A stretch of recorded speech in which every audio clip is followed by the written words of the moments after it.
సకల గుణమంచి గణేశం గజముఖమపి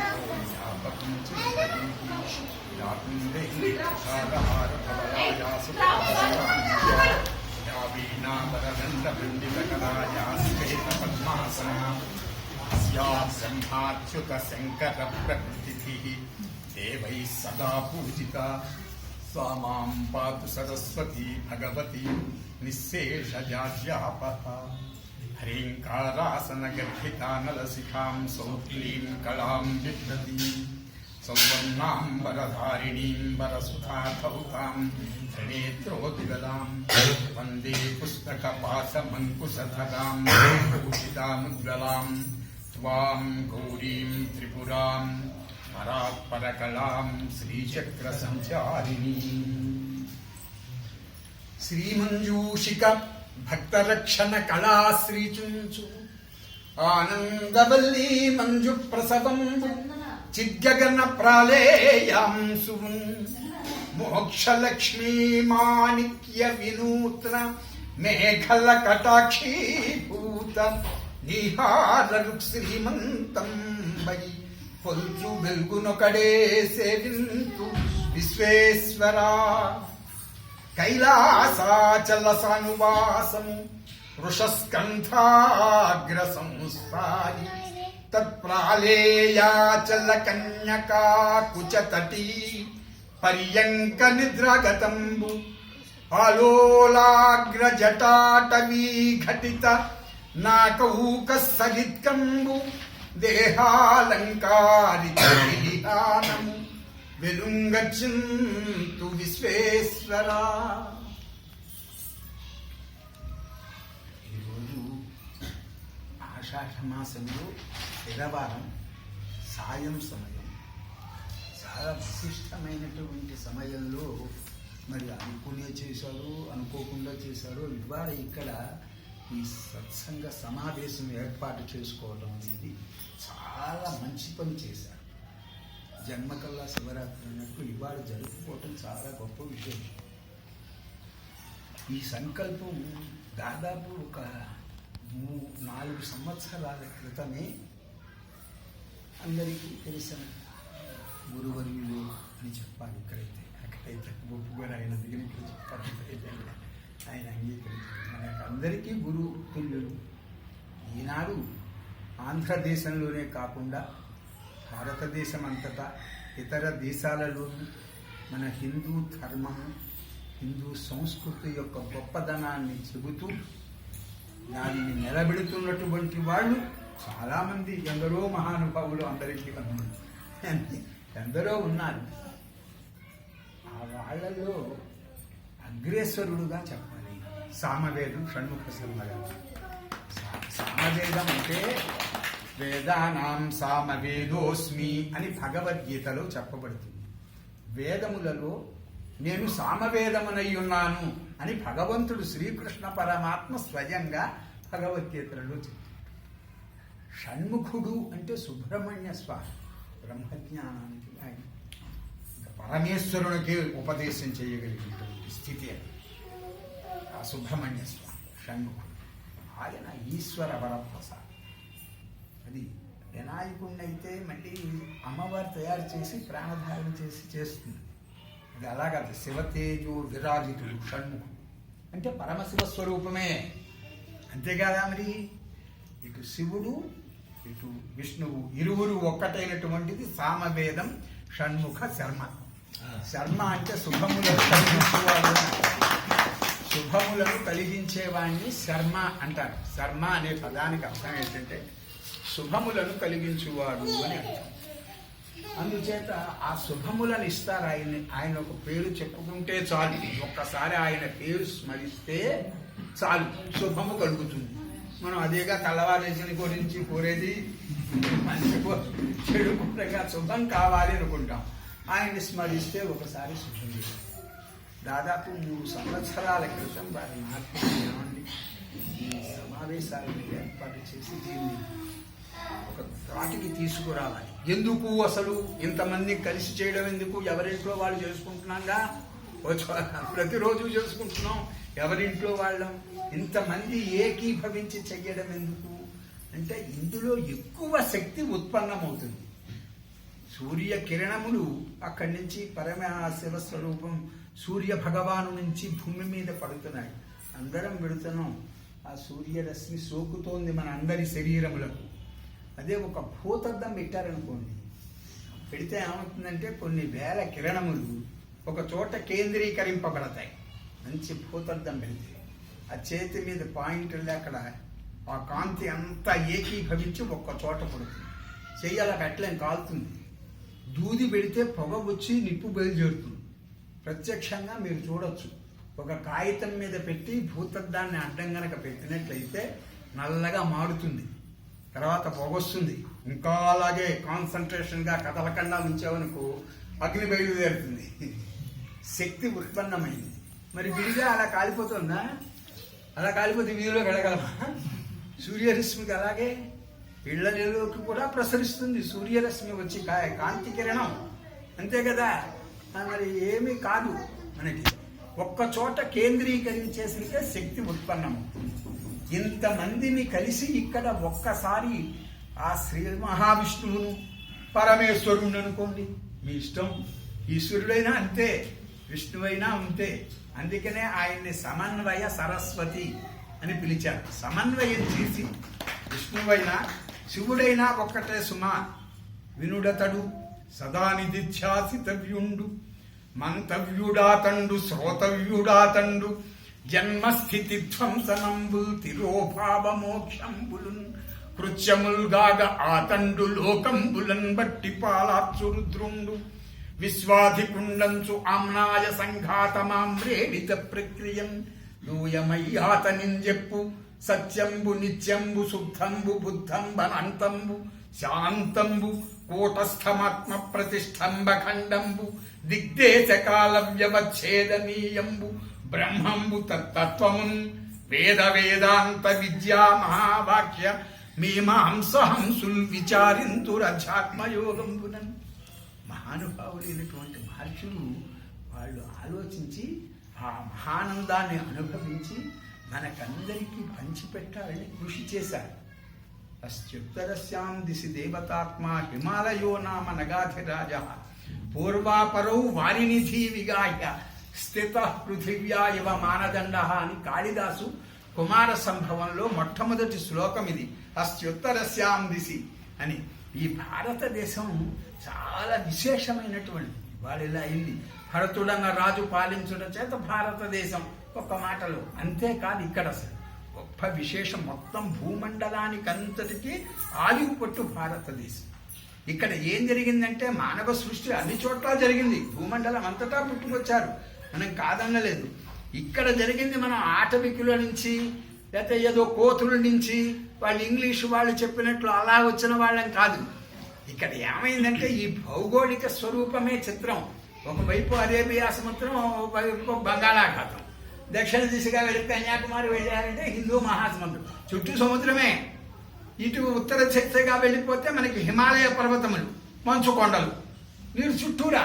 ఎటు మనం పైగా ఇక్కడ అంతేకాకుండా మన దేశంలో గంగా, గోదావరి, కృష్ణ, తుంగభద్ర, కావేరి, ఎన్ని నదులు. ఎక్కడికి ఇవి కాకుండా ఏళ్ళు, తోగులు, వాగులు, ఎన్ని పేర్లో. ఎక్కడికక్కడికే నీటి వనరులు సంపూర్ణంగా ఉన్నవి. ఆ ఋతువులను చూడాలంటే భారతదేశంలోనే. 3 కాలాలు చూడాలంటే వానాకాలము, వేసవి కాలము, వర్షాకాలం అంటే భారతదేశంలోనే చూడగలం. మిగతా దేశాలలో అలా ఉండదు. మనకి ఇక్కడ 6 ఋతువులు, 3 కాలములు ఉన్నవి. పైగా అనేకమైన అరణ్యములు ఉన్నాయి. ఆ అడవులలో కూడా అనేక విధములైనటువంటి ఓషధీలతలతో మనుషులను బ్రతికించగలిగిన శక్తి సంపన్నమైనటువంటి ఫలవృక్షములు. అవి కూడా ఇప్పటిలాగా ఏదో మనం వేసి రకరకాల మందులతో పండించడం కాదు. సహజంగా పుట్టి పెరిగి అక్కడ ఫలించి సూర్యరశ్మికి తయారై పండి రాలినటువంటి పళ్ళు.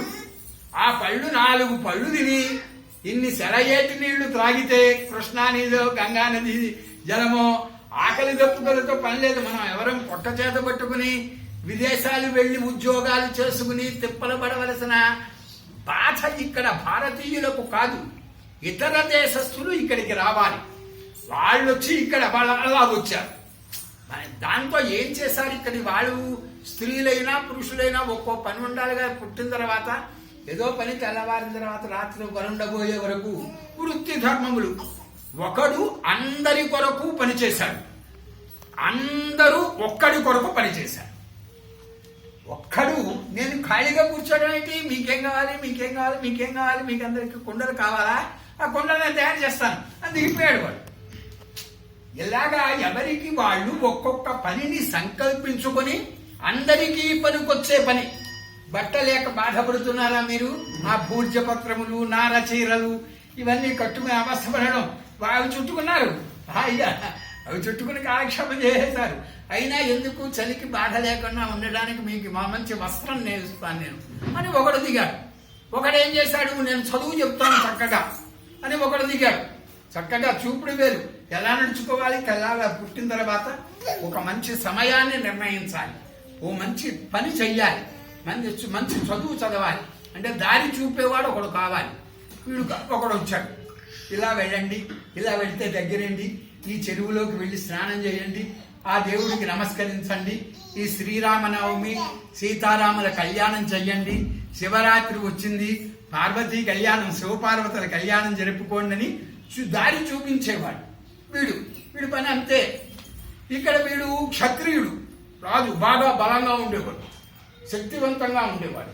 శక్తివంతంగా ఉండి రాజు ఇతరుల నుంచి, మనకి విదేశీయుల నుంచి మన దేశం మీదకి దండయాత్ర లేకుండా ఇందులో ఉన్న వాళ్ళైనా కొట్టుకు చస్తుంటే వాళ్ళని అణగర్చి బలవంతులు బలహీనులను బాధ పెడుతూ ఉంటే రక్షించడానికి క్షత్రియుడు ఒకడు వచ్చాడు. ఈ ఆహార పదార్థాలన్నింటినీ అందించడానికి వైశ్యుడు ఒకడు వచ్చాడు. ధనమంతా ఇక్కడే ఉంటుంది. నేను ఈ ఉంగరపుటేలని కూడా పేరు తెలుగులో దీనికి. ఉంగరం మొట్టమొదటి ఈ వేలికే పెడతాం. ధనం అంతా ఇతని దగ్గర, వైశ్యుడి దగ్గర ఉండేది. ఎవరి దగ్గర అక్కర్లేదు, ఒకరి దగ్గర ఉండాలి, అది అక్కడ ఉండేది. ఎవరికి కావాలంటే వాడికి అందరికీ వస్తుంది. ఇతడు సేవకుడై అంటే చక్కగా చిటికిన వ్రేలు, చాలా అందమైన వ్రేలు. అసలు ఈ మొత్తం వేళ్లలో చిటికిన వ్రేలు అందమైనది. ఇతడు ఏం చేసేవాడు? వీళ్ళకి కావలసిన ఈ భోజన పదార్థాలే కావలసినటువంటి ఈ వస్త్రాదులు కానీ, భోజనాదులు, పలహారాదులు కానీ సేవా కార్యక్రమంలో ఇతడు పాలు పంచుకునేవాడు. అందరూ ఎవరి పని వాడు చేసుకునేవాడు. ఎవరి పని వాళ్ళదే. తెల్లవారు లేచిన తర్వాత సాయంకాలం అయ్యే వరకు, సాయంకాలం అయ్యేసరికి ఓ దేవాలయం ఏర్పరచుకుని పల్లెలు, ఆ పల్లెలో అందరూ ఇప్పుడు మనం సమావేశం అలా చక్కగా నలుగురు కూడా ఒక్క చోటకు వచ్చేవారు. ఈయన ఏవో పురాణ కథలో ఏవో పెద్దలు చెప్పిన విషయాలు ఏవో చెప్పేవారు. నలుగురు ఒక్కటే. సాయంకాలం అయ్యేసరికి తెల్లవారు లేచిన తర్వాత ఎవరి పని వాళ్ళది, మళ్ళీ ఎవరి దారిన వాళ్ళే. దూరంగా ఎందుకయ్యా మొద్దులాగా ఈ వేరు ఎందుకయ్యా అంటే భగవత్ సహాయం, భగవద్ అనుగ్రహం లేకుండా ఏ పని ఈ లోకంలో మానవులే కాదు, అసలు ఈ సృష్టి ఆరంభమే భగవద్ అనుగ్రహంతో ఆరంభమై, భగవంతుడితోటే మనకి ఏదైనా మంచి మార్గం కలగాలి. ఆయన అనుగ్రహంతో సుఖశాంతులు లభిస్తాయి. లేకపోతే ఎన్ని ఉన్నా అశాంతే, బాధ, ఏదో కష్టమే, ఏదో ఏడుపే. భగవంతుని గురించి ధ్యానిస్తున్నప్పుడు మనకి అవేవి ఉండవు, హాయిగా ఉంటుంది మనస్సు. ఆ విష్ణు సహస్రనామం చక్కగా అందరం కలిసి పారాయణ చేసుకుంటున్న పావుగంట అరగంట సుఖంగా ఉంటుంది. ఏ ఆలోచనలు రావు, ఎంత హాయిగా ఉంటుందో. లేకపోతే ఎన్నో రకరకాల దుఃఖాలు. అంచేత ఈ భగవద్ అనుగ్రహం కావాలి. భగవద్ అనుగ్రహంతో 4 వర్ణముల వారు ఏకమై ఇలా ఉండి ఏ పనినైనా సాధించేవారు భారతీయులు. ఇలా ఉన్నప్పుడు చూడండి ఎంత బలంగా ఉంటుంది. ఇలా అనేసరికి ఇలా ఇలా ఇలా అనుకోండి, వేలు విరుగుతుంది, పెడుతుంది. ఇలా అన్నాం అనుకో, పట్టుకుని రావడం లేదు, ఒక ఒంటి వేలుతో రావడం లేదు, ఒక పెట్టె ఏదో తీయాలి. 4 వేళ్లు కలిపి భగవద్ అనుగ్రహంతో లాగాం, ఉంచితే వచ్చేస్తుంది. ఇక్కడ భారతీయులు అలా కలిసి ఉండి భగవద్ అనుగ్రహంతో సమస్తమైన కార్యములను సాధించుకుంటూ సుఖజీవనం సాగించారు. విదేశీయులు వచ్చిన తర్వాత ఇక్కడ పరిస్థితులు తల్లక్రిందులు రావడం ప్రారంభమైంది. వాళ్ళకి తిండి తిప్పలు లేక ఎక్కడ దొరుకుతాయా అని బయలుదేరి వీళ్ళు ముసల్మానులు వచ్చారు. 700 సంవత్సరాలు పాలించిన వాళ్ళు ఎంతసేపు దేవాలయాలు విధ్వంసం చేయడం, ఈ డబ్బు మిగిలిపోతే ఏం చేసుకుంటాం అందరికీ తెలుసు. వచ్చేటప్పుడు ఏమీ తీసుకురాలేదు. ఏమన్నా తెచ్చామా? తల్లి కడుపులో నుంచి వచ్చేటప్పుడు కనీసం అవుతాడు ఏమీ లేదు, పేరు కూడా లేదు. అమ్మ నాన్న నీకు ఇది పేరు, నువ్వు సీత, నువ్వు రాముడు, నువ్వు లక్ష్మణుడు, నువ్వు భీముడు, అమ్మ నాన్న పెట్టారు ఈ పేరు. లేకపోతే ఈ శరీరానికి పేరు కూడా లేదు. ఊరు పేరు ఏమీ లేకుండా వచ్చాం, ఇక్కడికి వచ్చాం. వెళ్ళేటప్పుడు పోనీ అన్న తీసుకెడతావా? ఈ పేరు కనీసం మూట కట్టుకుని వెళ్తావా? పేరా శరీరం ఇన్నాళ్ళు చచ్చేదాకా మైసూర్ శాండిల్స్, ఎన్ని రకాల సోపులు పట్టించి, పౌడర్లు కొట్టి, స్నోలు వేసి, ఇది శుభ్రంగా టైంకి తిండి, రకరకాల పుష్టికరమైన తిండి పెట్టి ఇంత పెంచి పోషించిన శరీరం కాదు. వెళ్ళేటప్పుడు అన్నీ వదిలిపెట్టిపోవడమే, మళ్ళీ అన్నీ సంపాదించవలసిందే. ఎంత ఎటువంటిదో చూడండి జీవనం. వాళ్ళకి తిండి లేక పాపం అక్కడి నుంచి పడి వచ్చి మన వాళ్ళు మిగిలిపోయినట్టు సొమ్ము ఉంటే ఎవరికి అక్కర్లేదు, పట్టుకుపోతామా? ఏం చేస్తాండా? పోగు చేసి 100 ఇళ్ళు కట్టుకున్నావయ్యా. 100 ఇళ్లలోనూ నువ్వు ఒక్కడు ఉంటావా? 4 కార్లు కొనుక్కున్నావు, రైటే. మీ అబ్బాయి కోటి, మీ కోడల కోటి, మీ మనవడ కోటి, మీ మనవరాలకు ఒకటి, ఆ మనవరాల్ని తీసుకెళ్లి ఆంటీకి ఒకటి. పిచ్చి అంతే కదా, పిచ్చి కదా. ఇన్ని ఒక 10 రకాల చెప్పులు జతలు కొన్నావు. 10 రకాలు ఒకసారే వేసుకోగలవా? ఎవడైనా వేసుకోగలడా? 10 రకాలు వేసుకుని చెప్పులు పెడతాడా బయటికి? ఏదో అలా కాదుట. ఈ చీరకు ఒక చెప్పులు, ఆ చీరకు ఒక చెప్పులు. ఇదేంటి? ఒక చీర కొనుక్కుంటే ఆ చీరకు ఒక రకం చెప్పులు. ఏం పిచ్చి అన్నమాట. ఈ పిచ్చి వాళ్ళు తీసుకొచ్చారు మనకి లేదు. మనకి మిగిలిపోతే తీసుకెళ్లి దేవాలయంలో పడేసేవాళ్ళం. ముందే అన్నానుగా, ఒకడి కొరకు అందరూ, అందరి కొరకు ఒక్కడు. ఎవడు లేనివాడు రా పాపం, వాడు కదలలేడు, కూలి పని కూడా చెయ్యలేడు. ఒరే అందరం సాయం పట్టేయండి, ఇచ్చేయండి డబ్బు, మిగిలిపోతే ఇచ్చేసేవారు. లేకపోతే ఆ దేవాలయంలో పడేసేవారు, ఆ దేవుడికి ఇచ్చేవారు. రాజులు ఏదైనా పన్నులను వసూలు చేసుకుంటే వాళ్ళకి ఇచ్చేవారు. ఎవరికి బెంగలేదు, ఎవరికి అక్కర్లేదు. ఇక్కడ ధన సంపద. వాడు వచ్చి ఏం చేశాడంటే, ఇక్కడికి వచ్చి మనకి 4 భేదాలు. సుఖంగా జీవించేవాళ్ళు 4 వర్ణములేగా, 4 భేదాలు. అబ్బెబ్బెబ్బే ఇదేమిటి? ఈ భేదం మానవులంతా ఒక్కటి, మనమంతా సమానమే. ఎవరి పనే వాడు చేసుకునేవాళ్ళు, అంతా ఒకటిగానే ఉండేవాళ్ళు. వీళ్ళు ఎవరి పని చేసినప్పుడు వాళ్ళే. మానవులంతా ఒక్కటే అని రామనాథ శర్మ గారి పని ఏం చేశానంటే మొత్తం పోతుంది. అంతేనా? చేతనవుతుందా, వస్తుందా? వైద్యుడు చేసే పని వైద్యుడే చేయాలి, అంతేకాదండి. అంతేగాని ఇంజనీర్ గారు చేస్తానని వెళ్ళి ఇంజక్షన్ తీసుకుంటే వాడు చేస్తాడు, అంతే కదా. దానికి వచ్చిన చిక్కేమైందంటే, వాడు వచ్చి ముఖ్యంగా ఇంగ్లీషు వాడు వచ్చిన తర్వాత అనేక భేదములను కల్పించి, మీకేమీ చేత కాదు, అంతా మాకే తెలుసు అన్నాడు. ఇక్కడ మానవుడు ఏం చేశాడంటే తపస్సు చేశాడు. ఖాళీగా ఏం చేస్తాడు? తపస్సు అంటే ఏమిటి? ఏకాగ్రత.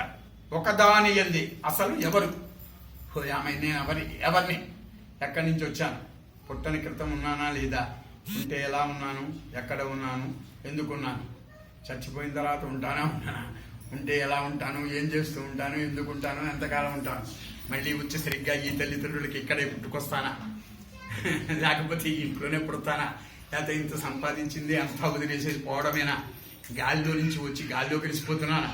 వాడికి పాపం తెలియక గాలిలో నుంచి వచ్చాను గాలిలో కలిసిపోతాడు, వాడికి తెలియదు. వీళ్ళు తపస్సు చేసి మహర్షులు, మహానుభావులు, మునీశ్వరులు, వాళ్ళనే ఋషీశ్వరులు అంటాం.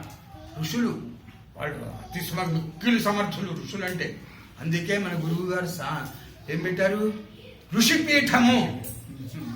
భారతీయుల యొక్క ఋషుల యొక్క శక్తిని చాటి చెప్పాలి అని ఋషిపీఠము అనేది పెట్టారు ఆయన పత్రిక. ఆ ఋషిపీఠాన్ని ఏర్పాటు చేశారు. ఆ మహర్షులు ఏం చేశారంటే తపస్సు చేశారు. ఏకాగ్రత చాలా కష్టం. మన మనస్సు ఉంటుంది, అందరికీ ఉంటుంది. ఇవాళ ఏం తిన్నారు మధ్యాహ్నం అంటే వెంటనే చెప్పేస్తారు. చెప్పగలరా? చెప్పండి. ఇవాళ ఏమిటి మధ్యాహ్నం భోజనంలో పదార్థం ఏంటి? సరదాగా అడుగుతున్నా. పరోటా. అయ్యా, ఆలు పరోటా తిన్నారు. నిన్న మధ్యాహ్నం ఏం తిన్నారు? కరెక్ట్ గా చెప్పండి. గుర్తులేదు. ఉండండి, చెప్తారు. గుర్తులేదు. తపస్సు చేయండి బాబు. తపస్సు అంటే చెప్తున్నాను మీకు. అడిగి చెప్పగలను. అడిగి చెప్పక్కర్లా. ఒక్క నిమిషం మీరు కాన్సెంట్, మీ మనస్సు దాని ఎందు లగ్నం కాదు. లగ్నమైతే నిన్న మధ్యాహ్నం ఏం తిన్నారో చెప్పగలరు. ఒక్క నిమిషం కన్నులు మూసుకొని చెప్పండి. ఒక్క నిమిషం లేకపోతే 2 నిమిషాలు చెప్పగలరు మీరు. యథార్థమే చెప్పండి. ఎంతమందిలో ఉన్నారు? ముక్కలు పులుసు తిన్నాను. చెప్పగలిగారా లేదా? మొట్టమొదటి అడిగి కానీ చెప్పలేనన్నారు. తర్వాత నెమ్మదిగా ఆలోచన చేశారు. నిన్న మధ్యాహ్నం ముక్కలు పులుసు తిన్నాను.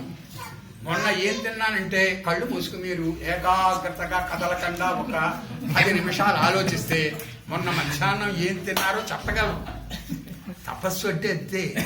మనస్సును అవధానం చేయడం. మనస్సును గురువు గారు మంత్రోపదేశం చేస్తారండి.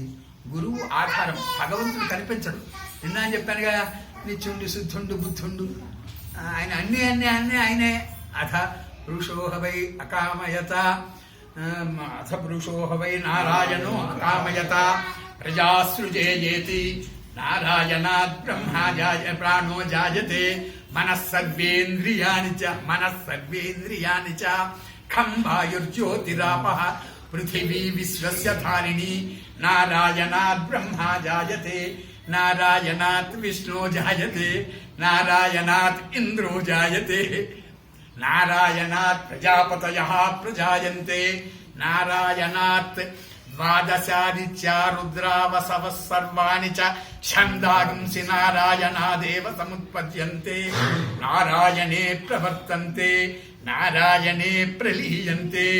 ఓం అథ నిత్యో నారాయణః బ్రహ్మా నారాయణః శివశ్చ నారాయణ. ఏంటిది? ఒక ఏకాగ్రత, ఆ కాన్సన్ట్రేషన్. అది శివుని యందుంచు, విష్ణువునందుంచు, లక్ష్మి యందుంచు, లేకపోతే మరొక దాని యందుంచు. ఆ ఏకాగ్రత ఆ గురు మంత్రమునందుంచు. గురువులో ఏముండదు. గురువు గారి మంత్రంలో ఉండదు. ఇంకా రహస్యం. గురువు గారి మంత్రమునందు గురువు చెప్పిన దాని ఎందు లేదు. గురువునందు లేదు ఆ శక్తి. శిష్యుడి యందు ఉంటుంది. నాకు చాగంటి కోటేశ్వరరావు అని శిష్యుడు ఉన్నాడు. వాడు పరమమూఢుడు. పరమమూఢుడు అనాలి. ఇంకా ఒక ఏది గురువు గారిని నమ్మడంలో. నేను కూడా నమ్మలేదు. వాడు ఎండలో మధ్యాహ్నం 12 గంటలకి బెంగళూరులో జూలై 3వ తేదీన 1 గంట నుంచి 2 గంటల దాకా విధానసభ ఎదురకుండా నిలబడి ఉండు అన్నాను అనుకోండి. ఇక్కడి నుంచి ఇప్పుడు ఫోన్ చేసి వాడు వచ్చేస్తాడు. రేపు ఎల్లుండి మధ్యాహ్నం ఒకటి నిలబడతాడు. గురువు గారు చెప్పారంతే. ఎందుకు చెప్పారు? ఏం చెయ్యమన్నారు? ప్రయోజనం ఏమిటి? ఏం అడగడండి. ఎంత ఆశ్చర్యమో చూడండి. ఏం అడగడం నన్ను. నువ్వు ఎన్ని గంటలకి ఈ పని చెయ్యి అంటాను ఇక్కడి నుంచి ఫోన్లో. ఆ పని చేసేస్తాడంతే. అది తప్ప ఒప్ప మంచా చెడా, చెయ్యగలనా చెయ్యలేనా అవేం లేవు. గురువు గారు చెప్పారు చెయ్యాలంతే. ఎంత కాన్సన్ట్రేషన్ పవర్. వాడి బాడ దేశం పట్టరానంత ఉపన్యాసకుడు అయిపోయాడు. ఒక్క పవర్ అంతే. ఆ ఇచ్చిన మంత్రం ఉంది గురువు గారు. ఆ మంత్రం చెప్పమని సాధన చేస్తాను అంతే. వెళ్ళిపోతున్నాను ఉపన్యాసానికి. సభం వెళ్ళ నా మొహం నాకు రాదు అని చెప్పేవాళ్ళు చాలా బాగా నాకు రావు అని వెళ్ళు అంటాను. అంటే వెళ్ళిపోతాడు అంతే. గురువు గారు చెప్పారు. వెళ్ళిపోయి చెప్పేస్తాడు. ఏదేం చెప్పేస్తాడు. సౌందర్య లహరి చెప్తాడు. శ్రీకాళహస్తీశ్వర శతకం చెప్తాడు. లలితా సహస్రనామం చెప్తాడు. ఇదేదేనంటే మీరు ఏదడగండి. దక్షిణామూర్తి స్తోత్రం దగ్గర నుంచి అన్ని సమస్తం చెప్తాడు. ఎలా చెప్తాడు అంటే పవర్, ఆ కాన్సన్ట్రేషన్ మీరు పెంచుకోవచ్చు. అయితే విసుగు వస్తుంది. ఓజోశక్తి కావాలి దానికి. ఓజోశక్తి అంటారు దాన్ని. మనం తిన్న ఆహారం రక్తమై వీర్యమై రేతస్సుగా మారుతుంది. ఆ రేతస్సు వెన్నుముకల ద్వారా పైకి వస్తుంది. ఆ తర్వాత ఓజోశక్తి వస్తుంది. ఓపిక వస్తుంది. ఆ తర్వాత దాన్ని ఏది ఆ కాన్సన్ట్రేషన్ జాగ్రత్తగా నిలబెట్టుకుంది. ఇక్కడి నుంచి 10 బస్తాలు ఇలా విసిరేయమంటే విసిరేస్తారు. శరీరంలో ఆవాలు ఇదంతా చల్లేసి ఎన్నున్నాయో లెక్క పెట్టాలి. 10 బస్తాలు ఇక్కడి నుంచి అక్కడికి మోసి పడేస్తారు. పావుగంటలో గురువుగారు చెప్పారు అని తీసుకెళ్ళి బయట పారేశారు. ఆవాలు ఒక్కొక్కటి లెక్క పెట్టాలి. అది అసలు ఏమన్నా మీ బాధ కలిగించేదా? కానీ ఒక్కో ఆవగింజ తీసి ఎన్నున్నాయో లెక్క పెట్టి చెప్పాలి. ఒక గొప్పిడి తీసి చిమ్మేశాను, ఇలాగా విసిరేశాను. అవన్నీ ఏరుకుంటూ వచ్చి లెక్క పెట్టాలి. చేయలేరు. ఓ 10 ఆవాలకి పోవాయా ఓ చీపులు కూడా తీసుకురా కావాలంటే, లేదా కొనుక్కొస్తాను. 1 కేజీ ఆవాలు మొహాన్ని కొడతాను, ఏదో ఆవాలు విసిరేయడం ఏంటి, ఉమ్మన్నం ఏంటి, అబ్బే తీసి అసలు బారేంటి అంటే ఓపిక లేదు. దానికి ఓపిక కావాలి. ఆ ఓపిక తపశ్శక్తి వల్ల వస్తుంది. అంటే ఒక చోట కూర్చుని వాళ్ళు మంచి పళ్ళు తిని ఆరమగ్గిన ఫలాలు కాదండి, సూర్యరశ్మికి అంతేగాని ఇలాగ ఉడకబెట్టి చేసినవి కాదుగా, పండి రాలినవి తిని సెలయేటి నీళ్లు తాగి భగవంతుని యందు అని కూర్చుంటే వాళ్ళకి పరమశివుడు కనిపించాడు, పార్వతీదేవి కనిపించింది, లక్ష్మీదేవి కనిపించింది. వాళ్ళకి సమస్తమైన దేవతలు మనకి విఘ్నములు కలుగకుండా ఉండాలి అంటే వినాయకుడు కనిపించాడు. ఓం గణానా త్వా గణపతి హవామహే అన్నారంతే. వెంటనే శృతులు పైగా వాళ్ళకి వినిపించాయి. అవన్నీ కూడా వాళ్ళు రాసినవి కావు, అపౌరుషేయములైనటువంటి వేదముల యొక్క సారాంశంతో మన జీవన విధానాన్ని ఆ మహర్షులు ఏర్పాటు చేశారు. వీళ్ళు వచ్చిన తర్వాత ఇవన్నీ కలుషితమై మీకేమీ ఎందుకన్నాడంటే ఇంగ్లీష్ వాడు, ఇప్పుడు నేను మీ మీద అధికారం చలాయించాలనుకోండి, నేను మీకంటే గెలవాడిని అనిపించుకోవాలి. మీకు అర్థమైనా చమత్కారం? మీకంటే అన్నీ తెలిసిన వాడిని అంటే మాట్లాడకుండా వింటాను. మీకంటే నాకేమీ రాదు అనుకోండి, వింటారా? కూర్చుంటారా? ఎంతసేపు అది చేస్తారేంటి మళ్ళీ పైగాను ఇదో దండగా వెళ్ళిపోతాం. తెల్లారేస్తే ఎంతమంది మాట్లాడరు ఏమండి? అవన్నీ రికార్డు చేసుకుంటూ కూర్చుంటాం ఏంటి, సమయం పాడు చేసుకుని. ఎందుకు? ఎప్పుడు వింటాం? మనకంటే అధికుడని తోచినప్పుడు వాడి మాట వింటాం. సహజం అది సృష్టిలో. అమ్మ నాన్న మాట వినమన్నది అందుకని, మన తాత ముత్తాతల మాట వినమన్నది అందుకని, మొగుడు చెప్పినట్టు వినమన్నది అందుకని. ఒక మాట వింటాం, అధికారి అనగా మనకి వింటాం. వాడు ఏం చేశాడంటే, మీకేం చేత కాదు, మీరు అడవుల్లో నుంచి వచ్చినటువంటి వాళ్ళు, కోతుల్లో నుంచి వచ్చారు, మేము పరిశోధనలు చేస్తున్నాం, అన్నీ మాకే తెలుసు, మీకేమీ తెలియదు, నోరు మూసుకోండి, మా చదువు చదవండి, మా మతం పుచ్చుకోండి, మీకు వైద్యము చేత కాదు, మిమ్మల్ని మీరు కాపాడుకోలేకపోతున్నారు అన్నాడు. మనకెందుకు, మనకు వైద్యాలు ఇంజక్షన్ల కల్లా.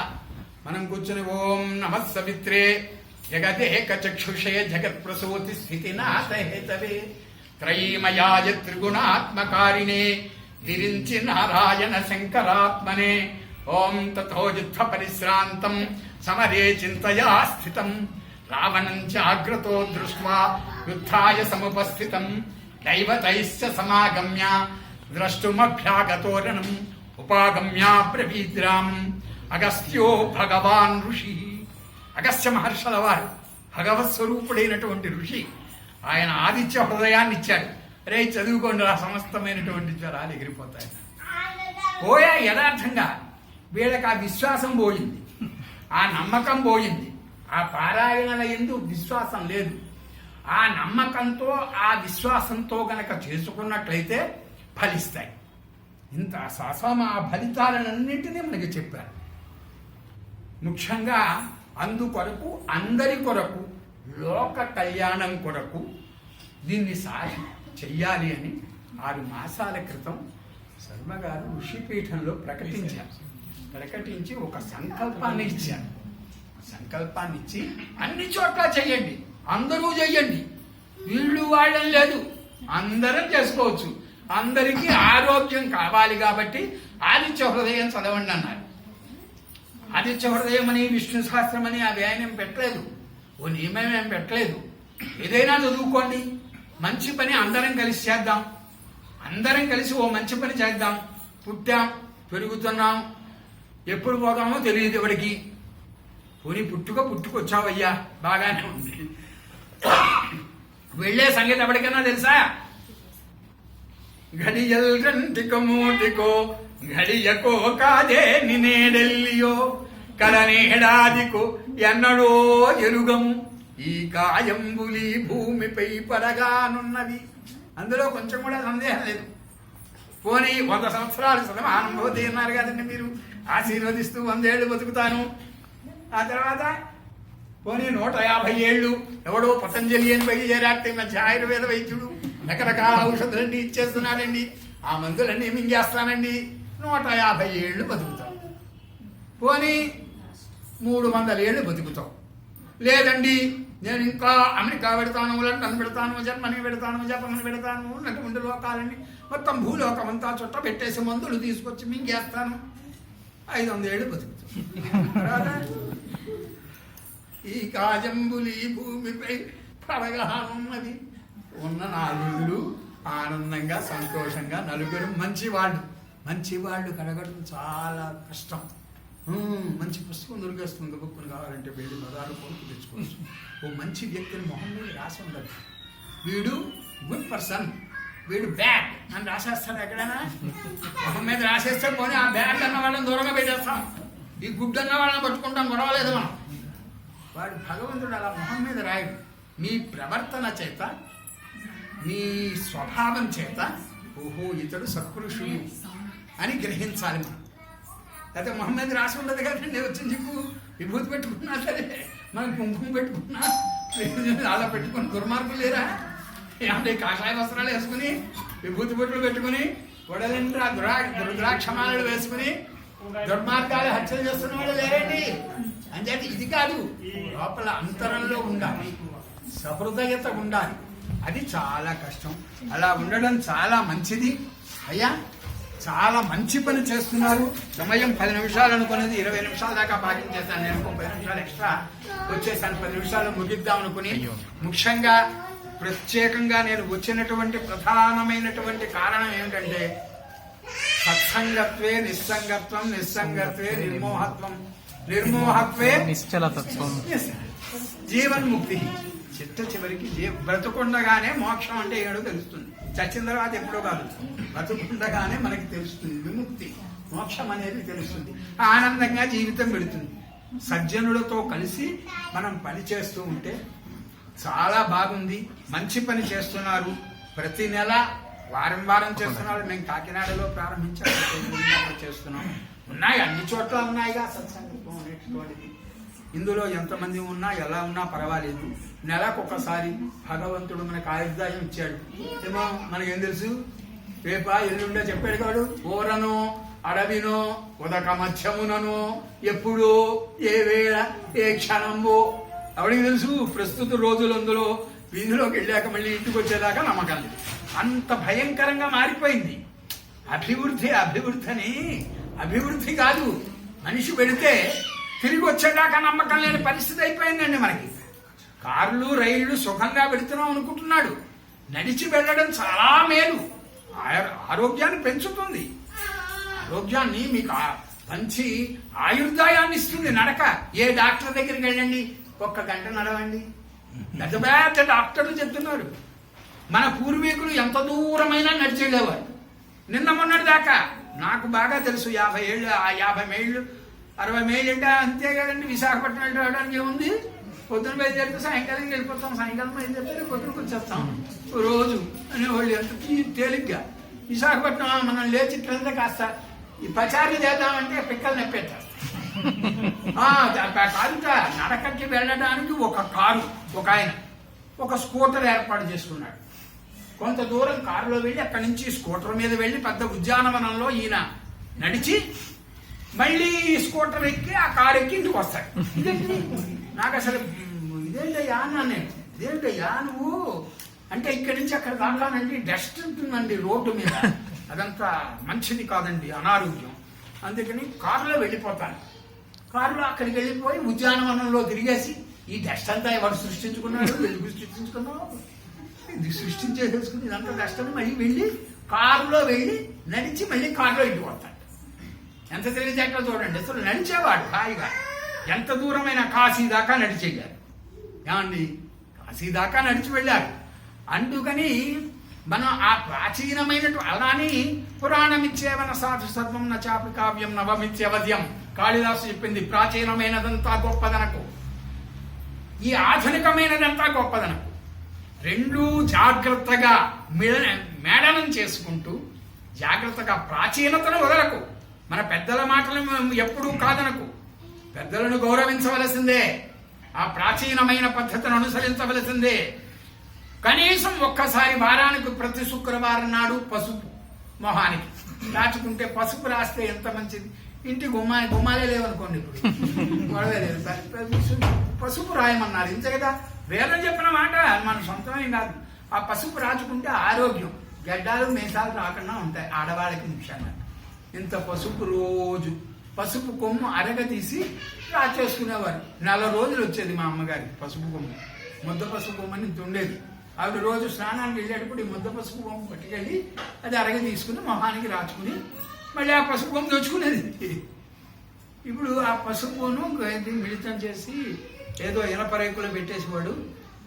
దీన్ని ఏంటంటారు, క్రీమ్ అండి, వ్యాన్షియన్ క్రీమ్. పసుపు చందనముల మేలైన కలయిక. కాస్మెటిక్ చెప్తున్నాడు మనకి. నేను పసుపును గంధము రెండూ ఈ ఇనప గొట్టంలో పెట్టి నీ మొహాన్ని కొడుతున్నాను రా, ఒక 50 రూపాయలు ఇచ్చుకో, ఓ 20 రోజులు వస్తుంది. ఇంత పసుపు కొమ్ము 4 రోజులు వచ్చాయి, 15 రోజులు. ఇంత పసుపు కొమ్ము అంటే అప్పుడు ఆ ధనాకి ఇన్ని పసుపు కొమ్ములు ఇచ్చేవాడు. లేదా పసుపు కొమ్ములు దానం ఇచ్చేవారు ఆడవాళ్ళు. పసుపు కొమ్ములు దానంగా ఇస్తే ఇన్నేసి కొమ్ములు వచ్చేవి. ఆ పసుపు కొమ్ములు ఇస్తే అవి సంవత్సరం 2-3 సంవత్సరాల దాకా పసుపు కొమ్ములు కొనే పని లేదు. ఇప్పుడు 15 రోజులకి 20 రోజులకి వ్యాన్షింగ్ క్రీమ్, పసుపు చందనముల మేలైన కలయిక. మొట్టమొదటి మాయం చేయడు, వాడు మాయం చేయడం. పసుపు రాజుకుంటే మాయం అయిపోతుంది. ఆ పసుపులోనే ఉంది ఆ శక్తి. చెప్తున్నాను, వాడు ఏం చేశాడంటే దీన్ని మనకి మోసపూరితమైన విధానాన్ని వాళ్ళు అలవాటు చేశారు. మన వాళ్ళకి మోసాలు ఇవి అవి ఏం తెలియవు. మంచి పని చేస్తున్నారు, ఎట్టి పరిస్థితుల్లో విజయవంతం అవుతుంది.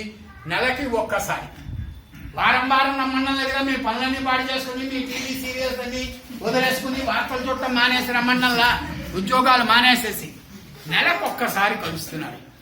ఒక ఉద్యమంగా ఇంకా మీకు తెలిసిన వాళ్ళకి కూడా చెప్పి, ఈసారి శర్మ గారు వచ్చేసరికి ఇలా కాదు, ఒక 500-600 మంది, కనీసం 1000 మంది, ఏమండి ఇదిగో 1000 మంది కలిసి చేస్తున్నాం, మేము విష్ణు సహస్రనామ పారాయణం చేస్తున్నాం.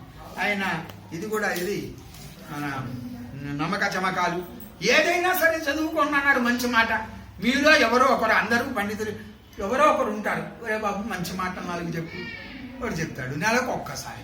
ఇదే మనకి సొమ్మేం పోలేదు, పోయినా నష్టమేం లేదు. ఈ సొమ్మేమో పోయింది, ఓ 1000 రూపాయలు 10,000 కొట్టు పెట్టుకున్నా నష్టమేంటి? రోగానికి తగలేసుకునే కంటే మన ఇంట్లో మనం ఇంతమంది కలిసి హాయిగా తిని సుఖంగా వెళ్ళారనుకోండి, ఓ 10,000 ఖర్చు అయితే నష్టం ఏంటి అసలు? నువ్వు అటువంటిది నీ జేబులో రూపాయి ఖర్చు పెట్టకల్లా. అందరం ఒక్కటి అనుకున్నప్పుడు ఖర్చు ఉండదర్రా. వాడు వేరు, నేను వేరు, నా డబ్బులు వేరు. ఆవిడ డబ్బులు ఆవిడ పరుసులో ఆవిడ జాగ్రత్తగా ఉండాలి, నా పరుసులో నా డబ్బులు జాగ్రత్తగా ఉండాలి. ఆవిడ తీస్తుందేమో అని చూస్తూ ఉన్నాను. మాత్రం తీయదు. అప్పుడు చెప్పు, లేదమ్మా మనమే తీసామనుకో, ఇంత ఎందుకర్రా, ఎందుకమ్మా అంత డబ్బు, అట్టే పెట్టండి, 5 రూపాయలు 2 రూపాయలు ఉంచాలి, ఇదిగో నేను 2 రూపాయలు ఇస్తున్నా, అయిపోయింది. ఎప్పుడు కూడా అందుకనే ఆ సద్బుద్ధితో మనం అందరం కలుస్తున్నాం కాబట్టి ఇంకా విజయవంతంగా సాగాలని వచ్చే నెల మళ్ళీ మరో చోట ఏర్పాటు చేసుకోమని కోరుతూ, నాకు తెలిసినందుకు నాకు బాగా ఇష్టమైన వ్యక్తి షణ్ముఖ శర్మ గారు. నాకు బాగా ఇష్టమైన వ్యక్తి, నన్ను అంత ప్రేమతో చూస్తాను. మొన్న ఈ మధ్య 2 నెలల క్రితం మా మనవరాలిది దానికే చేయాల్సి వచ్చింది, అక్షరాభ్యాసం. అయ్యా శర్మ గారు, నేను రాలేకపోతున్నానండి బెంగళూరు దాకా, ఇక్కడే ఉంటున్నాను, కాస్త అక్షరాలు ఏవో మీరు దిద్దిస్తారు. మహద్భాగ్యం, ఎంతటి అవకాశం నాకు కలిగిస్తున్నారు అంటూ ఇక్కడే వ్యాకరణం ఆంజనేయ శాస్త్రి గారని పెద్ద ఇంజనీర్ ఉన్నాడు. వాళ్ళ ఇంట్లో భోజనాలు అవి అన్నీ వాళ్ళే ఏర్పాటు. ఇంకా నేను అక్కడే ఉన్నాను. ఎంతో అందంగా శాస్త్రయుక్తంగా చక్కగా చేయించారు. అంత అభిమానం ఆయనకి. అందుకని ఆయన చెప్పినటువంటిది చేస్తున్నాం. కాకినాడలో జరుగుతుంది, అన్ని చోట్ల జరుగుతోంది. ఈ విషయాన్ని తెలియచేయండి వాళ్ళకి. ఋషిపీఠం ఇలా ఈ సమావేశం జరిగిందని చక్కగా ఇలా జరిగిందని తెలియజేయండి. ఆ పత్రికలో వస్తుంది మనకి. ఈ కార్యక్రమాన్ని ఇలా రామనాథ్ శర్మ మీరు రఘురామ్ శర్మ రఘురామ్ గారు మీరు పూనుకుని ఇదిగో హరిహర శర్మ రెండు మళ్ళీ సామవేదం వారే హరిహర అనేసరి కదా, రెండు సామవేదం వారే కాబట్టి మంచి పని చేస్తున్నారరా. నాకైతే చాలా ఆనందంగా సంతృప్తిగా ఉంది. మానకుండా చెయ్యండి. మరి కొంతమందికి చెప్పండి. ఇంకా చెప్తూ ఉండడం, మనం చెయ్యగలిగినంత చేయడమే. ఈ భారతదేశంలో దాన్ని ఎంత నిలబెట్టుకోగలిగితే అంత మంచిది.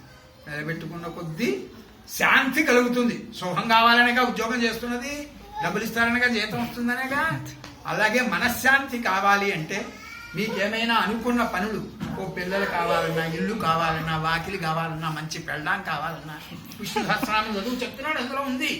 ఇప్పుడు నేను ఉపన్యాసాలు ఒకటి కానీ చెప్తున్నా, అన్నీ కలుగుతాయి. ఒక నెలకు ఒకసారి, ఒక గంట ఏమి పర్వాలేదు, చెయ్యండి అని తెలియచేస్తూ చేస్తారు, చెయ్యగలరు. మీరు మంచి వ్యక్తులందరూ సమావేశం కాబట్టి ఒక్కొక్క చోట ఏమంటే తెలియజేస్తూ నాకు ఈ మంచి అవకాశాన్ని ఇచ్చినందుకు మీకందరికీ కూడా ప్రత్యేకంగా శుభాశీస్సులను అందిస్తారు. అయ్యా వయసులో పెద్దవానికి మీకందరికీ శుభాశీస్సులు అందిస్తూ స్వస్తి. ఏమా